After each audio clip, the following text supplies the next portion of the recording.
Why is it so hard to stop being miserable? If you thought, I know, right?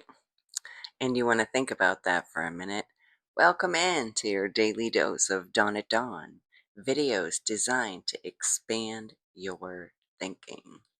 This isn't really for people who are just miserable today, but those who are miserable every morning or every time they do that one thing like go to work or drive, or if it's been every day for an extended time.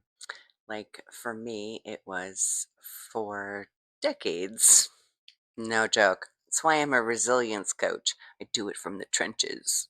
I'm still dealing with daily stuff in this faulty meat suit, and I like to share a lot of the ways that I've made my life better. The things that I've learned that saved me grief, that helped me remember happy matters. I don't know why you're miserable, but here are some of the reasons I was miserable. I get it. My mom was overdone. My parents split when I was 3. My dad was absent, and I was invisible. This led to me having no social skills, and I was bullied for 7 years. Massive health issues from a small age. Poor income, bad relationships. I won the miserable lottery. And all I did for 4 decades was look at it and talk about it and just immerse myself in how awful it was. Even when good things happened for me, like my partner threw me a surprise party, they chose food I couldn't eat without making myself physically uncomfortable for days afterwards. And they knew. In another relationship, every time we went out to do something, they would cause problems, either with me or the people around. When I tried to choose happy anyway, the shit just hit the fan harder and more splattery. So if you've been miserable for a long time and you've tried several times to pull yourself out of it and weren't successful, I get it. And so I want to share with you that the secret to surviving the suck is feeding it less.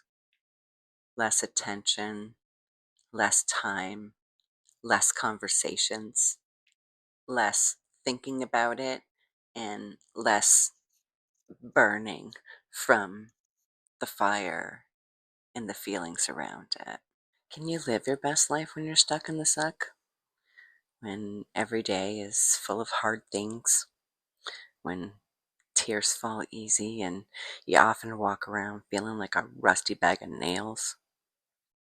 I do. Let's see if you can too. Registration opens soon for my life opening experience. How to stop being miserable, even if still in misery. Get on the wait list, link below, and get early bird pricing. So, what does that look like in real life? So, when the miserable comes on, you want to turn up the volume on the good stuff, even if you have to dig for it. I had a rough couple of months. I was hurting myself with my bed and didn't realize it. And I had really piled on the self soothing. I started feeding the birds and delighting myself with their little dive bombing antics. Watching them would help me soothe myself and keep my nervous system regulated, even though I was dealing with some challenging things. Because happy matters isn't for other people, happy matters is for you. It helps keep you from making things worse inside your meat suit. Okay, so in real life, you want to have things you're capable of at various states of being. It'll really help you get on your own side and stay there if you are able to identify low energy tasks versus things that drain you more, whether that's physically draining or emotionally draining. To know yourself that well, to know when to just get takeout, how to ask for help without feeling like a burden. Every day when I come home from being on site at a client's, one of my sons comes and takes my bags from my car. And I have another son who helps me with my hydration like a plant. So I don't have to ask for help with my bags, and I don't have to ask them to help me remember to stay hydrated. They're just doing it because they love me.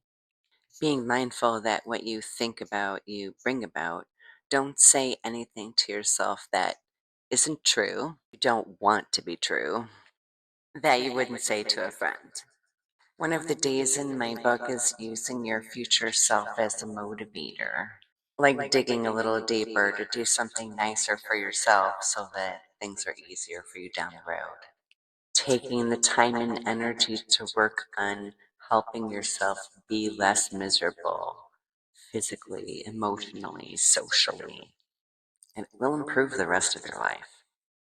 So, no matter what you do today, do it from your own side.